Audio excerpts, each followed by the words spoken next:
Well, greetings, people of the internet. Unky Joe here, Unky Joe's Playhouse. Today, well, it's the day after Thanksgiving, but I did promise you that I'd share my Thanksgiving feast with you. So I'm going to play some video. You can watch along. We'll play some music along with it. And maybe I'll do a description as we go as to what I was doing. But I just wanted to show you what our Thanksgiving dinner ended up looking like and how it tasted. So come along, let's have a little fun and watch the video.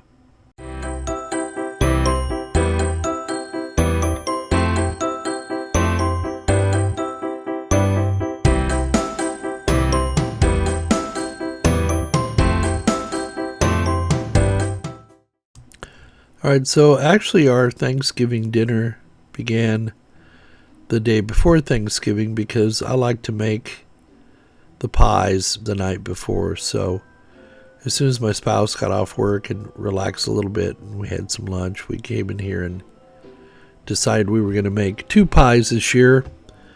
One was going to be a pumpkin pie and the other one a pecan pie. We both love pecan pies, and I'm especially fond of pumpkin pie.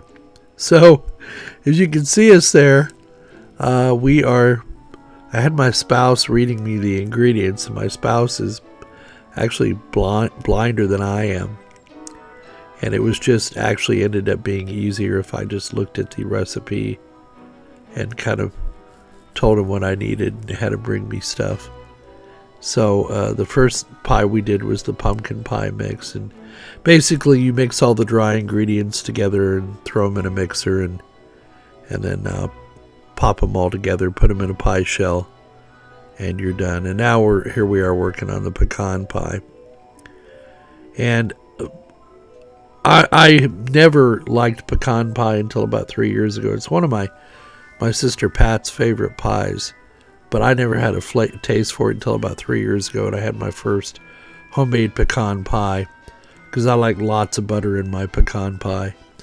And I ended up just loving the heck out of pecan pie. But my spouse, for whatever reason, thinks more pecans are better. I don't tend to agree with that statement, but needless to say, we put way too many pecans in this pecan pie. And then it got a little more browned than I typically like a pecan pie. It didn't get burnt, but it got brown. We cooked it in this toaster oven that you'll see, because we had the pumpkin cooking in the main oven. And it came out delicious. It was very flavorful, but it could have been, I think, cooked at a lower temperature, maybe those pecans, and with a little fewer or less pecans in it. And I think we would have come out with a better product, but we had a lot of fun. You can see we were dressed up in our warm pajama bottoms, and I've got a cardigan on to keep warm. And all right, so the next morning I woke up to an empty house and, of course, had to get my coffee going. We had pulled the turkey out the night before and prepped it, put it in the bag, and got everything ready. And it was at that point I realized that I'd forgotten to add flour to the bag to keep it from, popping. And then I was going out here to feed the cat. Tom is our cat. Yeah, we inherited him. Anyway, so I'm adding a little flour to the bag just to make sure, it doesn't pop while it's cooking. And adding some vent holes, and then into the oven it goes. I put it in about 11 a.m. meaning it would be ready about 2:30. And then I got the brown and serve rolls out, because you can't have Thanksgiving without brown and serve rolls. And then later in the day, the spouse got home.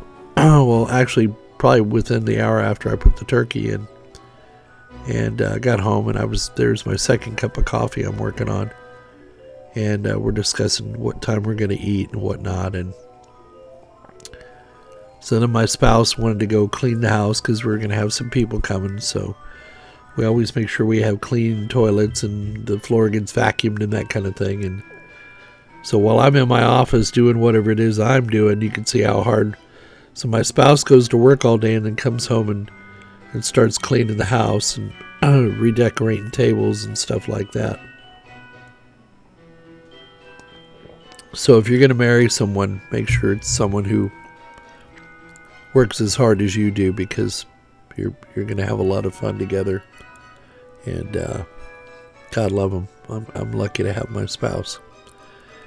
So yeah, there's me coming back into the kitchen, and I like to be organized. I like to lay stuff out.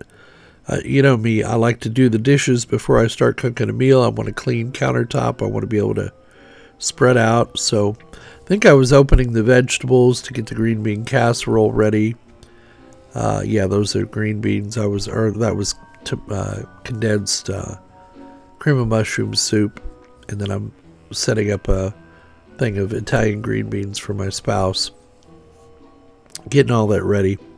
Because what the plan was once the turkey was done, I was going to pull the turkey out of the oven and let it sit with a couple of towels on it on the countertop to let the juices finish moving around in it and to finish cooking. And then things that need to go into the oven, I would pop into the oven.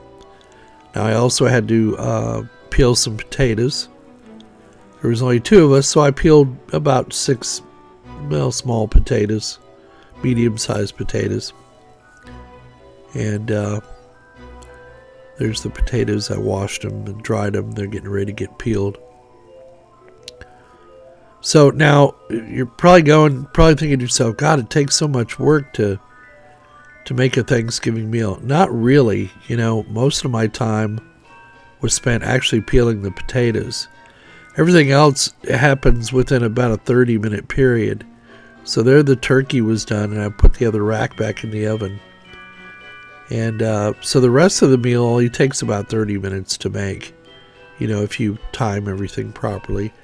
So here I was cutting up the potatoes and getting them ready to go cook on the stove. And then I was putting the green bean casserole in the oven to start warming it up. And yes, I made my stuffing out of a box. I made stovetop stuffing. I just didn't feel like cutting up the celery and the onion this year and all that. And there was only 2 of us.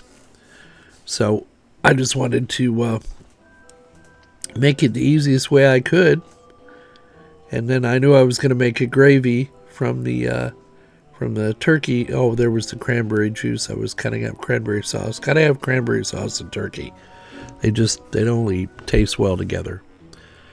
And then I was getting the flour ready to make my base for my gravy, my bechamel, my white sauce. So it's basically 2 tablespoons of butter or a fat and 2 tablespoons of flour. You cook those together on low heat for about 2 minutes to get rid of the flour taste.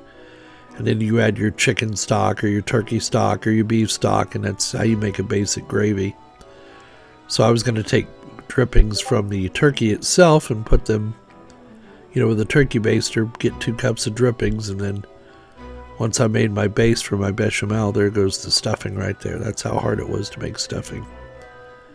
I let it sit, and then I put everything in casserole dishes and throw it in a warm oven. That way, while I'm cooking the rest of the dinner, the rest of the food is staying warm. And here I was getting the turkey drippings off to make the gravy. Just using a turkey baster, that was the easiest way to do it. And you get some of the yum-yums out of the turkey that way.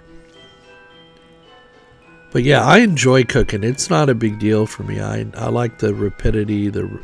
I like following a recipe. I like creating something out of ingredients, constituent ingredients, and I've been cooking since I was a wee lad. Now, there's a rule at Thanksgiving. It's not Thanksgiving until the rolls are burned.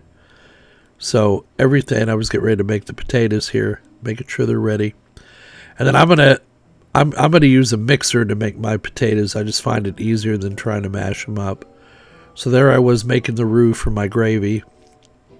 You see, I just stir it around for a couple of minutes, and then I slowly add in the turkey sauce or turkey stock that I got from the bird. And you add a little salt and pepper and taste it as you go, because food doesn't salt itself. And then once you get it the consistency you want, just take it off the heat and let it sit. and then I can move on with the carving up the bird. So I got my spouse to get me a plate out, and then I started with the dark meat first, and then got the white meat off. The breast just basically pulled off of the bird. No trouble at all. You can see how easy the meat's coming off the bird. And of course there was Maddie Mae. She smelled that turkey. She was ready to get her treat and eat and be happy. And then I just popped the rolls into the whatchamacallit, and then I'm going to start staging all the food. So there's the potatoes, the green beans, green bean casserole, stuffing, everything ready to go. Serving spoons. And we just set it up like a little buffet or an assembly line. I took some pictures. You'll see those photos of the food here in a minute. And we started making our plates, and it was time to eat.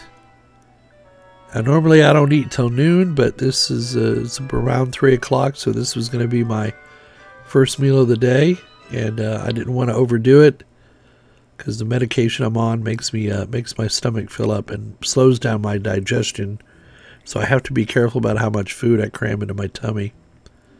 But there you go. So here's the turkey carcass, what's left of it, and here's the bird stripped dark meat and white meat and whatnot. That's the beauty of cooking these things in the bag, is the meat just basically falls off the bone. Then here's our spread of food: green beans, green bean casserole, stuffing, mashed potatoes, homemade gravy, etc., etc. And another close-up view. And yeah, the potatoes came out really good. Actually, I preferred the stuffing in the green bean casserole myself. I'm not a big fan of potatoes. There was my plate, and then next you'll see the spouse's plate. And yeah, the food was delicious. So later in the evening, we had company come over, my father-in-law and his girlfriend. So it was time for pie. And what I was doing was looking for the confectioner's sugar, because I was going to make homemade whipped cream. So I took our mixer bowl and froze it for about an hour. And you need confectioner's sugar, you need vanilla, and you need whipping cream. So, and like I say, it helps if the bowl is cold. So you put a couple of tablespoons of confectioner's sugar in there, then a teaspoon of vanilla. I'd put 2 because I'm making a double batch, and 2 cups of heavy whipping cream in there. And then you just beat the hell out of it. But don't beat it for too long, because if you do, it'll become butter. As you can see there, I was checking it as I went. You'll know when it gets the right consistency, because you'll get stiff peaks. It'll stand up on its own. And this isn't that crazy Cool Whip hydrogenated vegetable oil with sugar in it. This is real cream with added sugar. And then it was time to lay out the pies, and everybody was going to have some pie. So we had pecan, and we had pumpkin, and we had an apple pie that the spouse got from work. So here we were all gathering around the pie, and yeah. So there you go. You know, in the end, it was just the 2 of us, or the 3 of us if you include the dog. And, actually 4 of us now, because we have a cat. Not a cat that we chose, it's just one that chose us. And it's an outdoor cat that I've called Tom, because that's so original. Anyway, so it was just basically the 4 of us. So we made turkey dressing, mashed potatoes, let's see, green bean casserole because I love it, and then separate Italian green beans for my spouse. We had rolls. We had, what did we have? We had the turkey. That was something. And we had cranberry sauce, because I can't eat turkey without cranberry sauce. And then I took the drippings from the turkey and made a gravy out of them. Now, the way I do my turkey, it's dead simple. You get an 18 to 20 pound bird. You put it in a plastic cooking bag. You fill that cooking bag lightly with flour before you put the bird in. You just cover the bird with butter and whatever flavor seasonings you want, and stuff it with oranges. It's the way I learned to cook it years ago. Put it in the oven for about 2.5 to 3 hours, and you get a fully cooked bird that's falling off the bone. I didn't even have to carve it. I was able to actually pull the breast meat out by chunks and the legs and the thighs. And then the carcass I typically put out and, let some animal have at it, just to be nice. Then, of course, we made pies, but we made pies the night before. We made a pumpkin. We made a pecan pie that got a little darker than I like. And then the spouse picked up an apple pie from work. Now, we did have relatives come in for pie around about 6 o'clock last night. And then we were all set to watch Pinocchio and go to bed, and we didn't make it. We had a fire lit, and the ambiance was just too nice, and the spouse kept falling asleep. So I turned off TV about 8 p.m. and said, let's just go to bed and not fight it, and we did. And although I didn't sleep that well last night, I am feeling a little bit refreshed. So that was our turkey day. I hope you enjoyed it. I hope you found it amusing and entertaining and informative as always. So please give me a thumbs up down below if you liked it. Leave your comments in the comments section and subscribe if you're not already a subscriber so you can see this great content that I bring you all the time. We got more cooking videos coming too. In fact, I've got one coming out here probably in the next day or two about how to save money while cooking and still eat well. So you got that to look forward to. Thanks again for coming to see us. Don't forget to come see us again. And don't forget we'll see all of you on the other side. Have a great holiday.